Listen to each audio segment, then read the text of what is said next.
বর্তমানে আমরা অনেকেই মেডিটেশন করে থাকি এবং মূলত আমরা যখন মেডিটেশন করি তখন আমরা আমাদের দুটো চোখ বন্ধ রেখে মেডিটেশন প্র্যাকটিস করে থাকি।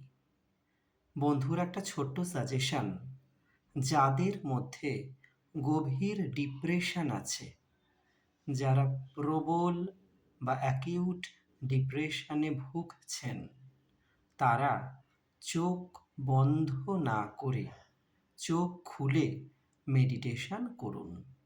তাতে তারা অনেক বেশি ফল পাবেন। চোখ দুটো খুলে কোনো একটি নির্দিষ্ট বস্তুর ওপর যদি আমরা আমাদের মনোসংযোগ করার চেষ্টা করি, তাহলে যারা মেডিটেশন প্রতিদিন প্র্যাকটিস করছেন, তাদের ডিপ্রেশনের কারণে তারা নিশ্চয়ই অনেক বেশি ফল পাবেন।